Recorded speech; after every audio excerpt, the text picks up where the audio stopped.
একের পর এক বিশ্ববিদ্যালয়ে শিবির সমর্থিত প্রার্থীদের জয়, ভবিষ্যতের ভোট নিয়ে তৈরি হচ্ছে নতুন শঙ্কা।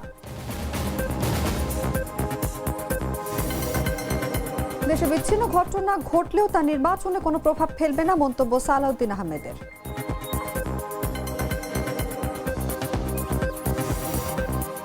উত্তরার দিয়াবাড়িতে মাইলস্টোন স্কুল অ্যান্ড কলেজের বিমান দুর্ঘটনায় ক্ষতিগ্রস্ত পরিবারগুলোর 5 দফা দাবি।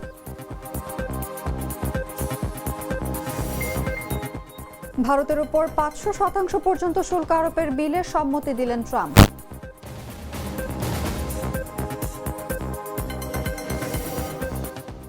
এবং সিডনিতে খাজার বিদায় টেস্ট জিতে অ্যাশেজের দারুণ সমাপ্তি অস্ট্রেলিয়ার।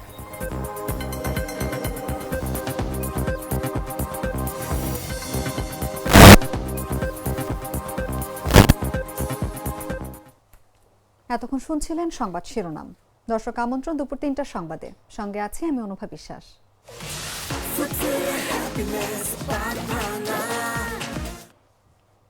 চলে যাচ্ছি পুরো খবরে। জগন্নাথ বিশ্ববিদ্যালয় কেন্দ্রীয় ছাত্র সংসদ নির্বাচনে আবারও শিবির সমর্থিত প্যানেল জয়লাভ করেছে। রিয়াজুল ইসলাম সহ অন্যান্য পদে বড় ব্যবধানে বিজয়ী হওয়ায় অদম্য জবিয়ান ঐক্য প্যানেলের প্রভাব এখন স্পষ্ট। ঢাকা বিশ্ববিদ্যালয় সহ অন্যান্য সরকারি বিশ্ববিদ্যালয়ের নির্বাচনের পর এই ধারাবাহিক জয় নতুন প্রশ্ন তুলেছে। ছাত্র সংসদ নির্বাচনগুলোতে কেন শিবির সমর্থিত প্রার্থীরাই বারবার জয়লাভ করছে? এই পরিস্থিতি একদিকে ক্যাম্পাস রাজনীতির বর্তমান চিত্র দেখালেও অন্যদিকে ভবিষ্যতের ভোট ধারা নিয়ে নতুন বিতর্ক তৈরি করেছে। বিস্তারিত জাগো ডেস্ক রিপোর্টে। জগন্নাথ বিশ্ববিদ্যালয় কেন্দ্রীয় ছাত্র সংসদ নির্বাচনে ভিপি পদে ছাত্র শিবির সমর্থিত অদম্য জবিয়ান ঐক্য প্যানেলের প্রার্থী রিয়াজুল ইসলাম 5,558 ভোট পেয়ে জয়ী হয়েছেন। আমরা নির্বাচিত হয়েছি, সুতরাং আমরা ভিন্ন কিছু হয়ে যায়নি।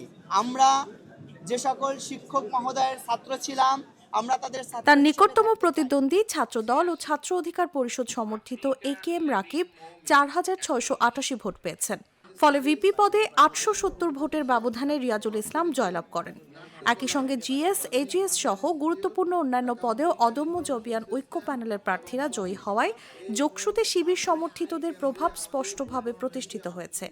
আজকের এই বিজয়ের পরবর্তী সময়ে আমরা মহান আল্লাহ রাব্বুল আলামিনের দরবারে শুকরিয়া আদায় করছি, যার একান্ত মেহেরবানিতে আল্লাহ তাআলা আমাদেরকে দীর্ঘ জুলুম, নির্যাতন, স্বৈরশাসনের পরে একটি সুন্দর সময় দিয়েছেন এবং আমাদেরকে জগন্নাথ বিশ্ববিদ্যালয় কেন্দ্রীয় শিক্ষার্থী সংসদ নির্বাচনে বিজয় করেছেন। আলহামদুলিল্লাহ। জগন্নাথের 39টি কেন্দ্রের সব ভোট গণনা হয়েছে ওএমআর মেশিন ও হাতে গণনার সমন্বয়ে, যা নির্বাচন প্রক্রিয়ার স্বচ্ছতা নিশ্চিত করেছে। দীর্ঘ বিরতির পরও সব পক্ষের উপস্থিতিতে ফলাফল ঘোষণা করা হয়েছে, ফলে কোনো প্রশ্ন ওঠার সুযোগ নেই। 47 স্বাস্থ্য ও পরিবেশ সম্পাদক নূর মোহাম্মদ 90। যোগসু নির্বাচনে ভিপি, জিএস সহ গুরুত্বপূর্ণ পদে বড় ব্যবধানে বিজয়ের মধ্য দিয়ে যোগসুতে যে চিত্র উঠে এসেছে তা নতুন করে প্রশ্ন তুলেছে কেন সাম্প্রতিক বছরগুলোতে বিভিন্ন বিশ্ববিদ্যালয়ের নির্বাচনে শিবির সমর্থিত প্রার্থীরাই বারবার এগিয়ে আসছে। ঢাকার বুকে সবচেয়ে গুরুত্বপূর্ণ একটি বিশ্ববিদ্যালয় জগন্নাথ বিশ্ববিদ্যালয়ের কেন্দ্রীয় শিক্ষার্থী সংসদ নির্বাচন প্রথমবারের মতো অনুষ্ঠিত হয়েছে। আল্লাহ রাব্বুল আলামিনের কাছে শুকরিয়া আদায় করছি। দীর্ঘ একটি জার্নি, দীর্ঘ একটি আন্দোলনের মধ্য দিয়ে বিশ্ববিদ্যালয়ের শিক্ষার্থীরা তাদের এই অধিকার আদায়ে সচেষ্ট হয়েছে। বিশ্লেষকদের মতে যোগসু নির্বাচনের এই ফলাফল আদর্শিক রাজনীতির উত্থানের চেয়ে বেশি করে প্রকাশ করেছে শিক্ষার্থীদের দীর্ঘদিনের জমে থাকা ক্ষোভ ও অসন্তোষ। হল দখল, সিট বাণিজ্য, ক্যাম্পাসের সহিংসতা এবং মত প্রকাশের সীমাবদ্ধতা, এ ধরনের অভিযোগের বিপরীতে অনেক শিক্ষার্থী শিবির সমর্থিত প্যানেলকে বিকল্প শক্তি হিসেবে দেখেছেন। ফলে ভোটের মাধ্যমে তারা মূলত প্রচলিত ক্ষমতা কেন্দ্রিক ছাত্র রাজনীতির বিরুদ্ধে অবস্থান নিয়েছেন। এছাড়া যোগসুতে শিবির সমর্থিত প্রার্থীদের জয় এসেছে সংগঠনের শক্তির পাশাপাশি ব্যক্তিগত ইমেজ, শালীন প্রচার এবং ইস্যুভিত্তিক রাজনীতির কারণে। প্রকাশ্য রাজনৈতিক স্লোগানের পরিবর্তে শিক্ষার্থীদের দৈনন্দিন সমস্যা, একাডেমিক সংকট ও ক্যাম্পাস নিরাপত্তার মতো বিষয়গুলোকে সামনে রেখে তারা ভোটারদের কাছে পৌঁছাতে পেরেছেন। সোহান 190, মোহাম্মদ জর্জি সানোয়ার নাইম 100, 193, তাওহিদুল ইসলাম। রাজনৈতিক পর্যবেক্ষকরা বলছেন ক্ষমতাসীন ছাত্র সংগঠনগুলোর বিরুদ্ধে জমে ওঠা ক্ষোভ, বিরোধী ছাত্র সংগঠনগুলোর দীর্ঘ অনুপস্থিতি এবং নিয়মিত নির্বাচনের অভাব সব মিলিয়ে শিবির সমর্থিতরা নিজেদের একটি গ্রহণযোগ্য বিকল্প হিসেবে উপস্থিত করতে পেরেছে। এই প্রবণতা যোগসুতে নতুন নয়। এর আগে ঢাকা বিশ্ববিদ্যালয়ের ডাকসু নির্বাচন সহ অন্যান্য সরকারি বিশ্ববিদ্যালয় নির্বাচনগুলোতেও শিবির সমর্থিত বা স্বতন্ত্র পরিচয়ে থাকা প্রার্থীদের জয় লক্ষ্য করা গেছে। নিউজ ডেস্ক, জাগো নিউজ। দর্শক, জগন্নাথ বিশ্ববিদ্যালয় কেন্দ্রীয় ছাত্র সংসদ নির্বাচনে শিবির সমর্থিত প্যানেলের নিরঙ্কুশ জয়ের পর নতুন করে আলোচনা শুরু হয়েছে দেশের ক্যাম্পাস রাজনীতি নিয়ে। এই নিয়ে আলোচনা করতে আমাদের সঙ্গে আজ স্টুডিওতে উপস্থিত আছেন জাগো নিউজের স্টাফ রিপোর্টার রায়হান আহমেদ। আপনাকে আমন্ত্রণ আমাদের আজকের আলোচনায়। Thank you. আমরা যেমনটি দেখছি যে যোগসু নির্বাচনে শিবির সমর্থিত প্যানেলের একটি নিরঙ্কুশ জয় হয়েছে। আপনার কাছে জানতে চাইবো, এই জয় কি আসলে আদর্শিক সমর্থনের প্রতিফলন নাকি ক্ষমতাসীন ছাত্র রাজনীতির প্রতি শিক্ষার্থীদের জমে থাকা ক্ষোভের বহিঃপ্রকাশ? কি মনে হয় আপনার? জি, যশোর নির্বাচন সম্পন্ন হয়েছে গতকাল। আসলে এখানে দুটি বিষয়, একটি হচ্ছে আদর্শের বিষয়, আরেকটি বিষয় হচ্ছে দীর্ঘদিনের জমে থাকা ক্ষোভের বহিঃপ্রকাশ কিনা। আসলে ছাত্র শিবির হচ্ছে একটা আদর্শিক সংগঠন, যার ধারাবাহিকতায় আসলে তারা একটি সুশৃঙ্খল সংগঠন বলেও বিভিন্ন জায়গায় আমরা দেখতে পাই। বিভিন্ন রাজনৈতিক বিশ্লেষক থেকে যারা আছেন সবাই বলে যে ছাত্র শিবিরের সাংগঠনিক শক্তি এবং তাদের সুশৃঙ্খল একটি সংগঠন বলে কথা আছে। আরেকটি বিষয় হলো যে আসলে গত যে 5টি বিশ্ববিদ্যালয় বা 4টি বিশ্ববিদ্যালয় ছাত্র সংসদ নির্বাচন হয়েছে, সেখানেও ছাত্র শিবির নিরঙ্কুশ বিজয় অর্জন করেছে এবং কিছু কিছু বিশ্ববিদ্যালয় ছাত্র সংসদে সেখানে 2 কিংবা 1টি পদে বড় ছাত্রদল বা কিংবা স্বতন্ত্র প্রার্থীরা জয়ী হচ্ছেন। তো আসলে এখানে দীর্ঘদিনের ক্ষোভের বহিঃপ্রকাশ যদি সেটা বলতে হয়, সেটা আসলে শিক্ষার্থীরা আসলে নতুন কিছু দেখতে চাচ্ছে। আমাদের 2019 সালের ডাকসু নির্বাচনের কথা ভাবি, তখন ছাত্রলীগ ছিল, তখন ছাত্র দল এবং অধিকারের প্যানেল ছিল। তখন আসলে শিক্ষার্থীদের একটা পছন্দের জায়গা ছিল যে আসলে ছাত্রলীগ তখন আসলে শিক্ষার্থীদের বা বিভিন্ন ক্যাম্পাসে বিভিন্ন প্রকার নৈরাজ্য বা দীর্ঘদিন একটা ফ্যাসিবাদী শাসন আমল ছিল, তখন আসলে শিক্ষার্থীদের ম্যান্ডেট তারা আসলে নতুনভাবে বেছে নিতে চেয়েছিল। তখনই দেখা গেছে যে ডাকসু বিপি হয়েছিল নুরুল হক নূর তখন, এবং ডাকসু ভোটে কারচুপির নানা অভিযোগ আমরা গণমাধ্যমে তখন দেখেছিলাম। তো সেক্ষেত্রে আসলে এই এখন যশোর নির্বাচন যেটি হয়েছে সেটি আসলে এক প্রকার দুইটি, একটা হচ্ছে ছাত্র শিবিরের আদর্শিক যে সুশৃঙ্খল সংগঠন, তাদের যে শক্তিমত্তা সেটির প্রভাব তারা দেখিয়েছে, অন্যদিকে আসলে শিক্ষার্থীদের একটা ক্ষোভের জায়গা রয়েছে। সেক্ষেত্রে আসলে বিগত পট পরিবর্তনের পর আসলে রাজনীতিতে ছাত্রদল কিন্তু ছিল না, সেক্ষেত্রে তারা গত 1.5 বছর থেকে তারা ক্ষমতায় নেইও, তাহলে সেখানে ক্ষোভের বহিঃপ্রকাশ কি? এটা আসলে 5 আগস্টের পর থেকে এখন পর্যন্ত গত 1.5 বছরে ছাত্রদলের বিভিন্ন অন্তঃকন্দরে তাদের এবং বিএনপির অন্তঃকন্দরে প্রায় 200 মানুষ নিহত হয়েছে। তো এবং এটা তাদের অনেকে এটিকে দুর্বলতা বলছেন। আর যদি জগন্নাথ বিশ্ববিদ্যালয়ের কথা আমি নির্দিষ্ট করে বলতে যাই, আসলে জগন্নাথ বিশ্ববিদ্যালয়ের ছাত্রদলের কয়েকটি গ্রুপ রয়েছে এবং তাদের শীর্ষ 2টি পদে তারা আসলে বাহিরের সংগঠন থেকে আসলে তারা প্রার্থী দিয়েছে, যেটাকে তারা ইনক্লুসিভ প্যানেল বলছেন। যেমন ছাত্র অধিকারের যে প্রার্থী, ছাত্র বিপি পদে যে প্রার্থী ছিলেন তিনি ছাত্র অধিকারের, আবার হচ্ছে খাদিজাতুল কোবরা নামে যে জিএস নারী প্রার্থী ছিলেন তিনিও ছিলেন, তিনি আসলে কোনো সংগঠনের ছিল না, তবে তিনি ডিজিটাল নিরাপত্তা আইনে শেখ হাসিনা শাসন আমলে তিনি দীর্ঘদিন কারাভোগ করেছিলেন। তো আসলে এইটার কারণে আসলে ছাত্রদলের ভিতরে যে অন্তঃকন্দল রয়েছে তারা আসলে এটিকে খুব ভালোভাবে নেয়নি, যার ফলে হচ্ছে অন্তঃকন্দলের কারণে ছাত্রদলের যে রিজার্ভ ভোট রয়েছে তারা অনেকে ভোট দিতে আসেননি, যার ফলে হচ্ছে যে আসলে কিছু রিজার্ভ ভোট না থাকার কারণে তারা শিবিরের বিভিন্ন পদে তারা আসলে পিছিয়ে গেছে। তো এটাই মূলত আসলে তাদেরকে পরাজয়ের অন্যতম একটা কারণ। যেমনটি আপনি বলছিলেন যে ঢাকা বিশ্ববিদ্যালয় সহ কিন্তু একাধিক সরকারি বিশ্ববিদ্যালয় আমরা দেখতে পেরেছি শিবির সমর্থিত প্যানেলের নিরঙ্কুশ জয়। এটা আসলে ক্যাম্পাসে কি নতুন ট্রেন্ডের সূচনা কিনা, এটাই আপনার কাছে আর কি জানতে চাইবো এবার। জি, 5 আগস্টের যেহেতু পট পরিবর্তনের রাজনীতির পট পরিবর্তন হয়েছে, সেক্ষেত্রে আসলে ছাত্রলীগ কোনো ক্যাম্পাসেই নেই এবং তাদেরকে সরকার নিষিদ্ধ ঘোষণা করেছে। তো সেক্ষেত্রে আসলে ক্যাম্পাসগুলোতে রয়েছে অন্যান্য ছাত্র সংগঠন, বাম ছাত্র সংগঠন, ছাত্র অধিকার পরিষদ থেকে শুরু করে হচ্ছে ছাত্র শিবির, ছাত্রদল। তো ডাকসু জিতার পরে আসলে বিভিন্ন, যখন জাহাঙ্গীরনগর জিতে গেল, রাজশাহী জিতে গেল, তখন আসলে এটি বলা চলে এক প্রকার ট্রেন্ডে পরিণত হয়েছে, এক প্রকার হাইপ উঠেছে যে প্রত্যেকটা বিশ্ববিদ্যালয়ে হচ্ছে ছাত্র শিবির জেতার একটা সম্ভাবনা রয়েছে। তারা ধারাবাহিকতায় আমরা দেখলাম যে ডাকসু নির্বাচন, সেখানেও ছাত্র শিবিরের নিরঙ্কুশ জয়, যদিও জিএস পদটিতে ছাত্র শিবিরের জয় লাভ করেনি, বাট জিএস পদে যে জয়লাভ করেছে তিনিও ছাত্র শিবিরের সাবেক শিক্ষার্থী বলে আমরা জানতে পেরেছি। তারই ধারাবাহিকতা কিন্তু জগন্নাথেও ঘটেছে এবং সামনে যে কয়েকটি ইলেকশন হবে বিভিন্ন ক্যাম্পাসে, যেমন আমরা শাকসুজের কথা যদি বলি, সিলেটের শাহজালাল বিশ্ববিদ্যালয়, এছাড়া গণবিশ্ববিদ্যালয় সহ আরো কয়েকটি বিশ্ববিদ্যালয়ে ভোট হওয়ার সম্ভাবনা রয়েছে আগামী 5 ফেব্রুয়ারির আগে। সেই ক্যাম্পাসগুলোতে শিবিরের একটা জিতের একটা সম্ভাবনা রয়েছে। তো এটি এক প্রকার ট্রেন্ডই বলা চলে। এটি আসলে যেহেতু রাজনীতির একটি নতুন মেরুকরণ হয়েছে, সেক্ষেত্রে আসলে ছাত্র শিবির তাদের যেই শৃঙ্খলা একটি সংগঠন এবং সুসংগঠিত, তার কারণে হচ্ছে ছাত্র শিবির আসলে বের হয়ে আসছে আসলে বিভিন্ন ক্যাম্পাসে তাদের প্ল্যান মাফিক। একটি শক্তিশালী এবং সংগঠিত প্রতিদ্বন্দ্বী ছাত্র সংগঠনের অনুপস্থিতি কি ছাত্র শিবিরের সমর্থকদের এগিয়ে রাখছে, কি মনে হয় আপনার? জি, এটার একটা সম্ভাবনা রয়েছে যে আসলে এখানে যদি যে ছাত্রলীগ থাকতো বা ছাত্রলীগের যে অঙ্গ সংগঠনগুলো রয়েছে বা জাতীয় পার্টির যদি কোনো ছাত্র সংগঠন থাকতো, সেক্ষেত্রে হয়তো বা সমীকরণ অন্যদিকে অন্য রকম হতে পারতো। সেক্ষেত্রে হয়তো বা শিবিরের যেই প্রত্যেকটি বিশ্ববিদ্যালয়ে আসলে ছাত্র সংসদগুলোর 20 থেকে 25টি পোস্ট রয়েছে, কোনো বিশ্ববিদ্যালয়ে 15টি, কোনো বিশ্ববিদ্যালয়ে 20টি। তো সেক্ষেত্রে হচ্ছে জগন্নাথ ইউনিভার্সিটিতে আমরা দেখেছি সেখানে প্রায় 21টি পোস্ট রয়েছে এবং সেখানে ছাত্র শিবিরের প্রায় 17টি পোস্টেই তাদের হচ্ছে জয়লাভ করেছে, শীর্ষ 3 পদ সহ। 4টি পদে ছাত্র দলের জয়লাভ এসেছে এবং 1টি পদে স্বতন্ত্র শিক্ষার্থী জয়লাভ করেছে। তো এটা আসলে বলা যাচ্ছে যে যদি শক্তিশালী প্রতিদ্বন্দ্বী যদি থাকতো তাহলে হয়তো বা ছাত্র শিবির এতগুলো পদে তাদের একা বের হয়ে আসা সম্ভব ছিল না। তো সেক্ষেত্রে শক্তিশালী প্রতিদ্বন্দ্বিতার অভাব এবং বিরোধী দল যারা রয়েছে, আমরা ছাত্র দল বলি বা ছাত্র অধিকার বলি, তাদের একটা আসলে পরিকল্পনার অভাব রয়েছে। ছাত্র শিবির আসলে তাদের ডাকসু এবং জাকসু নির্বাচন হওয়ার পর এবং তারা সেখানে যখন বিজয় লাভ করেছে, তাদের সেই পলিসিগুলো কিন্তু অন্যান্য বিশ্ববিদ্যালয় নির্বাচনে তারা অ্যাপ্লাই করেছে।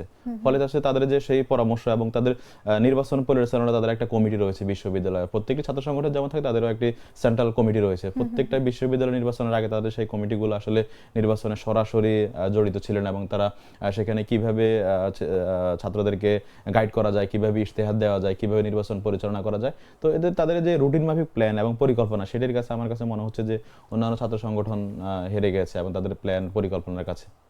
বিশ্ববিদ্যালয়ের শিক্ষার্থীদের কিন্তু বরাবরই বিভিন্ন ধরনের অভিযোগ থাকে। যদি বলি যে হল দখল, সিট বাণিজ্য এবং মত প্রকাশের সীমাবদ্ধতার মতন অনেক অভিযোগ আমরা শুনতে পাই। এই অভিযোগগুলো কি শিক্ষার্থীদের ভোট আচরণ বদলে দিচ্ছে, যার ফলে এই সুযোগটা শিবির সমর্থিত প্যানেল নিচ্ছে? কি মনে হয় আপনার? জি, আসলে এখনকার শিক্ষার্থীরা অনেক বেশি রাজনীতি সচেতন। আমরা যদি দেখি যে 2018 সালে কোটা আন্দোলন থেকে শুরু করে বাংলাদেশের রাজনীতিতে নতুন করে অনেক তরুণদের আগমন ঘটছে এবং আমরা জানি যে জাতীয় সংসদ নির্বাচনে প্রায় 1/3 তরুণ রয়েছে। তো সেক্ষেত্রে হচ্ছে তাদের মতামত এবং তাদের যে ভোটাধিকার রয়েছে এটির অনেক গুরুত্ব রয়েছে, যার ফলে হচ্ছে যে রাজনীতিতে তরুণদের যে মনোভাবনা সেটি অনেক চেঞ্জ হয়ে আসছে।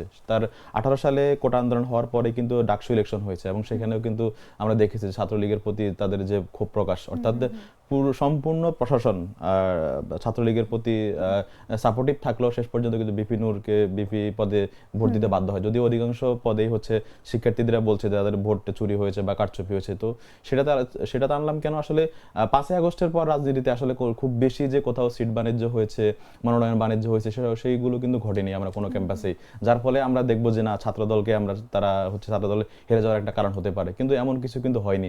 কোথাও ছাত্রদলের বিরুদ্ধে এমন কোনো অভিযোগ আসেনি যে তারা সিট দখল করেছে, হল দখল করেছে। তাহলে এটাই তো আসলে দীর্ঘদিনের যেই হল বাণিজ্য, মনোনয়ন বাণিজ্য, এগুলো আসলে ওই সময় থেকে আসলে ক্ষমতাসীন যারাই দল থাকে তাদের প্রতি এক ধরনের একটা ক্ষোভ থাকে।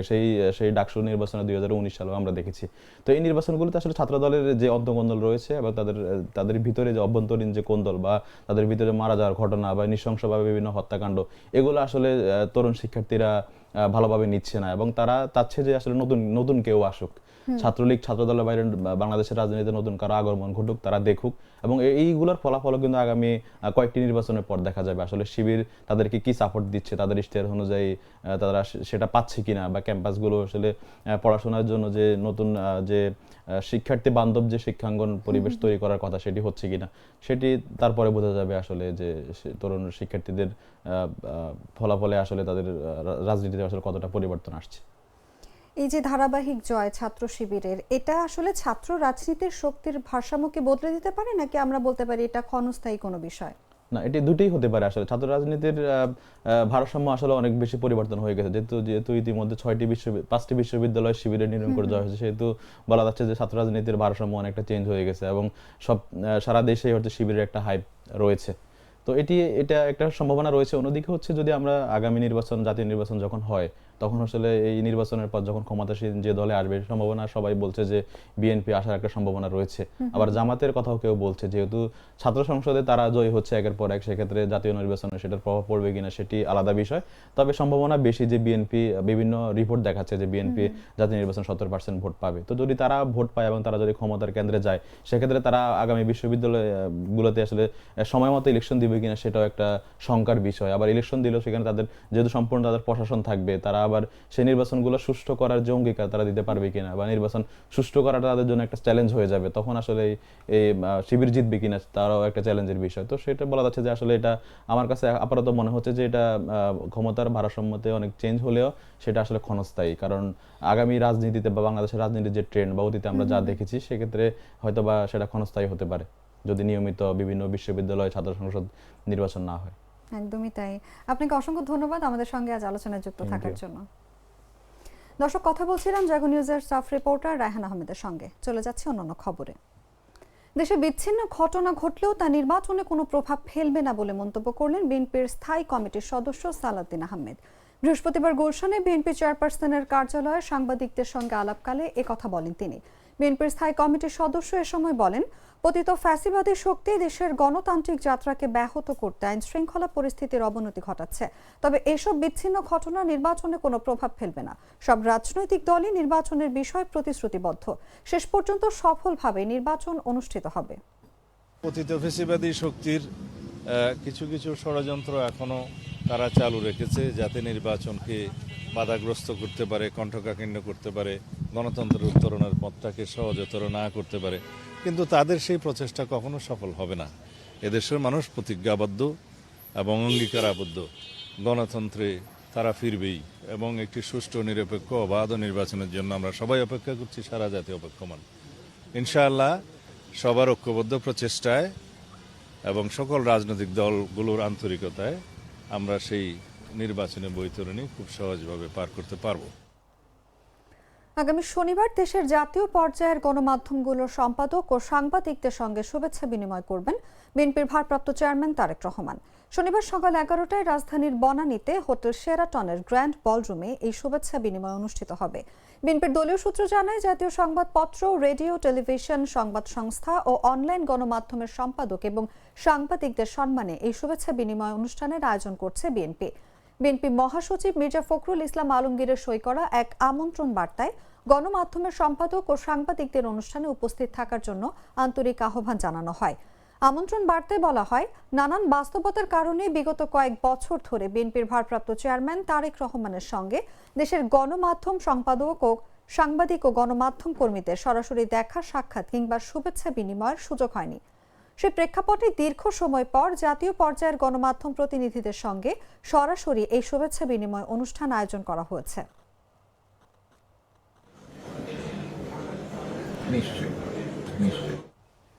আগের মতো এবার কোনো পাতানো নির্বাচন হবে না বলে মন্তব্য করলেন প্রধান নির্বাচন কমিশনার AMM নাসির উদ্দিন। তিনি জানান, নির্বাচন কমিশন ইনসাফে বিশ্বাসী এবং সবাই নির্বাচন কমিশনের কাছ থেকে ন্যায় বিচার পাবে। বৃহস্পতিবার সকালে আগারগাঁওয়ের নির্বাচন কমিশন সচিবালয় প্রাঙ্গণে মনোনয়ন বাতিল ও গ্রহণের বিরুদ্ধে চলমান আপিল আবেদনের বুথ পরিদর্শন শেষে সাংবাদিকদের কাছে তিনি এসব কথা বলেন। সিইসি এ সময় বলেন, যারা মনোনয়নের বৈধতা বা বাতিলের বিরুদ্ধে আবেদন করেছেন, আইনি ভিত্তিতে তার সমাধান করা হবে। সবার জন্য সমান সুযোগ বা লেভেল প্লেইং ফিল্ড নিশ্চিত করবে কমিশন বলেও জানান তিনি। সবসময় দেখা গেছে, আমরা অতীতে দেখেছি, নমিনেশন ফাইলের দিন অনেক ভায়োলেন্স হয়, অনেক খারাপ অবস্থার সৃষ্টি হয়। এইবার নমিনেশন ফাইলিং এত সুন্দরভাবে হয়েছে, কোথাও নমিনেশন ফাইল করতে গিয়ে মারামারি হয়েছে, কোনো গোলমাল হয়েছে, ভায়োলেন্স হয়েছে, এমন কোনো তথ্য আমরা পাইনি। এটা একটা ভালো দিক। এবং এই যে এখানে যে আপিলে যে সবাই আসছে আমাদের, এটাও তো একটা বড় প্রমাণ যে মানুষ যে কত আগ্রহী নির্বাচনের জন্য, কত আগ্রহী, এটাও একটা বড় প্রমাণ। নাহলে ওনারা দূর দূরান্ত থেকে এসে যে ওনাদের আপিল করতে আসতেন না আমাদের এখানে। তা এটা আমরা পজিটিভলি দেখছি, যে আপিল যে করতেছে এটা আমরা পজিটিভলি দেখছি। এবং অনেকে বলে যে নির্বাচন কমিশন এটা করেছে, ওটা করেছে, বাতিল করে দিয়েছে। রিটার্নিং অফিসারের ক্ষমতা আছে, আইন ওনাদেরকে ক্ষমতা দিয়েছে সিদ্ধান্ত নেওয়ার জন্য। সিদ্ধান্ত ওনাদের সিদ্ধান্ত ওনারা দিয়েছেন, এবং যারা আপিলি যখন আমাদের কাছে আসবে, আমরা আমাদের আইন অনুযায়ী যা করে আমরা কমিশন থেকে। রাজধানীর উত্তরার দিয়াবাড়িতে মাইলস্টোন স্কুল অ্যান্ড কলেজ ক্যাম্পাসে বিমান বাহিনীর প্রশিক্ষণ বিমান বিধ্বস্তের ঘটনায় ক্ষতিগ্রস্ত পরিবারগুলো 5 দফা দাবি জানিয়েছে। গেল বছরের 21শে জুলাইয়ের সেই মর্মান্তিক দুর্ঘটনায় বিচার ও ক্ষতিপূরণ নিশ্চিত করতে বৃহস্পতিবার ঢাকা রিপোর্টার্স ইউনিটির ক্রাইম রিপোর্টার্স অ্যাসোসিয়েশনে এক সংবাদ সম্মেলনের আয়োজন করা হয়। এতে ক্ষতিগ্রস্ত পরিবারের সদস্যরা পাইলটের ত্রুটি, বিমান বাহিনীর রক্ষণাবেক্ষণে অবহেলা এবং স্কুল কর্তৃপক্ষের ভবন নির্মাণে অনিয়মকে এসব মৃত্যুর জন্য দায়ী করেন। এই মানব সৃষ্ট দুর্ঘটনায় আমরা যারা প্রিয়জনকে চিরতরে হারিয়েছি, নিঃসন্তান পরিবার সহ অন্যান্য পরিবারগুলো ভবিষ্যৎ নিশ্চিতের লক্ষ্যে রিট পিটিশনের উল্লেখিত রুলের ক্ষতিপূরণ শহীদ পরিবারগুলোকে প্রদানের ব্যবস্থা গ্রহণ করতে আমরা আবেদন করছি, যাতে উক্ত ক্ষতিপূরণের অর্থে নিঃসন্তান পরিবার এবং তাদের সন্তানদের জন্য কিছু সদগায়ে জারিয়া হিসেবে জনস্বার্থে ব্যয় করতে পারে। অর্থ দিয়ে কখনো জীবনের মূল্য হয় না, তবুও উল্লেখিত অর্থ সন্তানের জন্য কিছু হলেও করতে পারি, কিছুটা আমরা স্বস্তি পেতে পারি। গ্লিটারের টুইন লেমন ও অ্যান্টিব্যাকটেরিয়াল ফর্মুলা বাসনকে চকচকে জীবাণুমুক্ত করে আমাদের দেয় গ্লিটার গ্যারান্টি। বিভিন্ন মডেলের ৩৬৩টি আইফোন ও আইফোনের খুচরা যন্ত্রাংশ সহ ৩ চীনা নাগরিককে গ্রেফতার করেছে ঢাকা মহানগর গোয়েন্দা পুলিশ ডিবি। বৃহস্পতিবার দুপুরে ডিএমপি মিডিয়া সেন্টারে আয়োজিত সংবাদ সম্মেলনে এই তথ্য জানানো হয়। এ সময় গোয়েন্দা মিরপুর বিভাগের উপপুলিশ কমিশনার মোহাম্মদ মহিউদ্দিন জানান, গোয়েন্দা তথ্যের ভিত্তিতে অভিযান চালিয়ে ৩ চীনা নাগরিককে গ্রেফতার করা হয়েছে। এ সময় তাদের কাছ থেকে ৩৬৩টি আইফোন ও আইফোনের খুচরা যন্ত্রাংশ জব্দ করা হয়। নিকুঞ্জ ১ এলাকার একটি বাসায় অভিযান পরিচালনা করি। সেখান থেকে আমরা ২ জন চাইনিজ নাগরিককে গ্রেফতার করি। পাশাপাশি সেখান থেকে আমরা ৩০৫টি আইফোন উদ্ধার করি এবং বিভিন্ন যন্ত্রাংশ এবং আইফোনের বিভিন্ন পার্টস সংযোজন করার জন্য যে ধরনের মেশিনারিজ ব্যবহার করা হয়ে থাকে সেগুলো আমরা উদ্ধার করে থাকি। পাশাপাশি সেখান থেকে আমরা কয়েক বোতল মদ উদ্ধার করি এবং নগদ অর্থ উদ্ধার করেছি। আমরা তাদেরকে প্রাথমিকভাবে জিজ্ঞাসাবাদ করি এবং এই জিজ্ঞাসাবাদের মাধ্যমে জানতে পারি যে স্থানীয় কিছু এখানকার যারা মোবাইল ব্যবসায়ী তারাও এই ঘটনার সাথে যুক্ত রয়েছে বা এই ব্যবসার সাথে যুক্ত রয়েছে। তাদের কয়েকজনের নাম আমরা পেয়েছি। আমরা তদন্তের স্বার্থে এখনই আমরা এই নামগুলো প্রকাশ করছি না, পরবর্তীতে তদন্ত শেষে আমরা এই নামগুলো আপনারা জানতে পারবেন। ময়মনসিংহের ভালুকায় পোশাক কারখানার শ্রমিক দীপু চন্দ্র দাসকে পিটিয়ে ও পুড়িয়ে হত্যার ঘটনায় নেতৃত্ব দেওয়া আরও একজনকে গ্রেফতার করেছে গোয়েন্দা পুলিশ। বুধবার বিকেলে ঢাকার ডেমরা থানাধীন সারুলিয়া এলাকা থেকে তাকে গ্রেফতার করা হয়। গ্রেফতার মোহাম্মদ ইয়াসিন প্রায় 18 মাস যাবৎ ভালুকার কাশর এলাকায় শেখবাড়ি মসজিদে ইমামতি এবং মদিনা তাহফিজুল কুরআন মাদ্রাসায় শিক্ষকতা করে আসছিলেন। ময়মনসিংহের অতিরিক্ত পুলিশ সুপার আব্দুল্লাহ আল মামুন জাগো নিউজকে বলেন, দীপু চন্দ্র দাস হত্যায় অন্যান্যদের সঙ্গে ইয়াসিন আরাফাতও নেতৃত্ব দেন। হত্যা সংগঠিত হওয়ার পর ইয়াসিন আরাফাত আত্মগোপনে চলে যান। 12 দিন পলাতক অবস্থায় ঢাকার ডেমরা থানাধীন সারুলিয়া এলাকার বিভিন্ন মাদ্রাসায় অবস্থান করেন। আত্মগোপনের অংশ হিসেবে তিনি সুফাফা নামের একটি মাদ্রাসায় শিক্ষকতার জন্য যোগদান করেছিলেন বলে প্রাথমিক তদন্তে জানা যায়। রোজকার সাধারণ খাবার এখন হবে অসাধারণ। প্রাণ স্বাদের মশলা, স্বাদ বাড়ায়, ঘ্রাণ ছড়ায়। জানাবো আন্তর্জাতিক সংবাদ।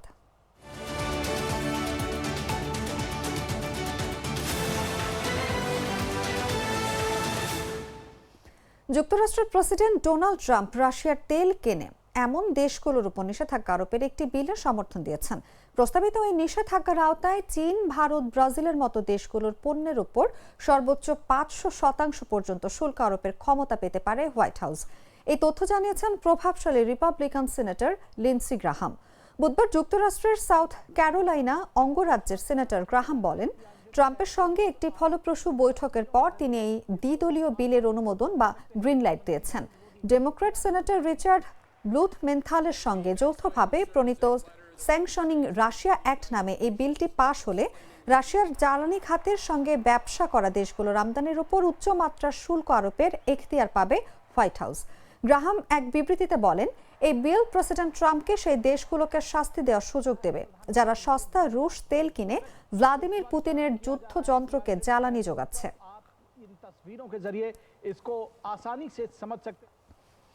আর্থিক প্রতারণার অভিযোগে চীনা বংশোদ্ভূত টাইকুন চেনঝিকে কম্বোডিয়ায় গ্রেফতার করা হয়েছে। কম্বোডিয়ায় গ্রেফতার করার পর তাকে চীনের কাছে হস্তান্তর করা হয়। মাল্টি বিলিয়ন ডলারের ক্রিপ্টোকারেন্সি অনলাইনে প্রতারণা ও মানি লন্ডারিং চালানোর অভিযোগে যুক্তরাষ্ট্রে তার বিরুদ্ধে মামলা রয়েছে। স্থানীয় গণমাধ্যমের সংবাদে তথ্য মতে চীনের সঙ্গে আরও 2 চীনা নাগরিক শু জি লিয়াং ও শাও জি হুইকেও গ্রেফতার করে চীনে পাঠিয়েছে কম্বোডিয়ান কর্তৃপক্ষ। চীনের প্রিন্স হোল্ডিং গ্রুপ নামের প্রতিষ্ঠানকে এশিয়ার অন্যতম বৃহত্তম ট্রান্সন্যাশনাল অপরাধ সংগঠন হিসেবে আখ্যায়িত করেছে যুক্তরাষ্ট্রের বিচার বিভাগ। কম্বোডিয়ার কর্তৃপক্ষ জানায় গ্রেফতার অভিযানটি চীনের অনুরোধে এবং দীর্ঘমেয়াদী যৌথ তদন্তের অংশ হিসেবে সম্পন্ন হয়েছে। চীনের কম্বোডিয়ান নাগরিকত্ব গেল ডিসেম্বরে বাতিল করা হয়। যুক্তরাষ্ট্রের অভিযোগ অনুযায়ী চীন পরিচালিত কম্পাউন্ডগুলোতে শ্রমিকদের জোরপূর্বক কাজ করানো হতো। তারা পিক বটরিং নামে পরিচিত ক্রিপ্টোকারেন্সি প্রতারণার কাজে বাধ্য হতেন। এসব স্কিমের মাধ্যমে বিশ্বব্যাপী প্রতারণার শিকারদের কোটি কোটি ডলার ক্ষতি হয়েছে।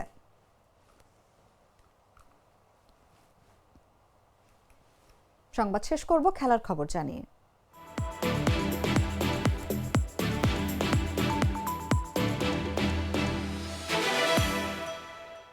সিডনিতে চতুর্থ দিনের খেলা শেষে ইংল্যান্ডের বোর্ডে রান ছিল 8 উইকেটে 302। শেষ ভরসা হিসেবে 142 রানে অপরাজিত ছিলেন জ্যাকব বেথেল। কিন্তু পঞ্চম দিন ইংলিশরা ব্যাট করতে পেরেছে মাত্র 13.2 ওভার। তাতে নতুন করে রান যোগ হয় মাত্র 40। পঞ্চম দিনের প্রথম সেশনে 342 রানে অল আউট হয়ে 160 রানের লক্ষ্য দেয় অস্ট্রেলিয়াকে। সেই ম্যাচ 5 উইকেটে অস্ট্রেলিয়া জিতে নিয়েছে। সঙ্গে দিয়েছে কিছুটা রোমাঞ্চকর ছোঁয়াও। তবে লক্ষ্যটা 200 ছাড়ানো হলেও ভিন্ন কিছু ঘটলেও ঘটতে পারত। তবে ওসমান খাজার ক্যারিয়ারের শেষ টেস্ট নিশ্চিতভাবেই হারতে চাইত না অজিরা। জ্যাকব বেথেল 154 রান করে মিচেল স্টার্কের বলে অ্যালেক্স ক্যারিকে ক্যাচ দেন উইকেটের পেছনে। 328 রানে নবম উইকেট হারায় ইংলিশরা। পরে 340 রানে জশ টাংকে ফিরিয়ে ইংল্যান্ডের ইনিংসের সমাপ্তি টানেন মিচেল স্টার্ক।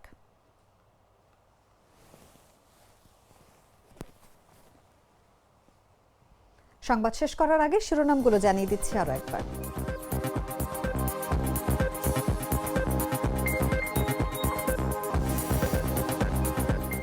একের পর এক বিশ্ববিদ্যালয় শিবির সমর্থিত প্রার্থীদের জয়। ভবিষ্যতের ভোট নিয়ে তৈরি হয়েছে নতুন শঙ্কা। দেশে বিচ্ছিন্ন ঘটনা ঘটলেও তা নির্বাচনে কোনো প্রভাব ফেলবে না, মন্তব্য সালাউদ্দিন আহমেদের।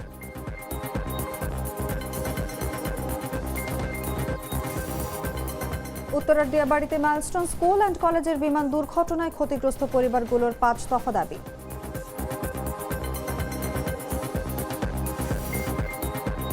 ভারতের উপর 500% পর্যন্ত শুল্ক আরোপের বিলে সম্মতি দিলেন ট্রাম্প।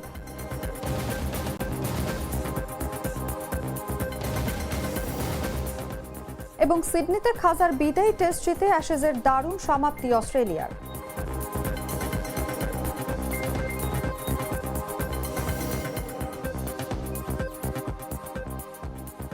দর্শক, এই ছিল এখনকার মতো।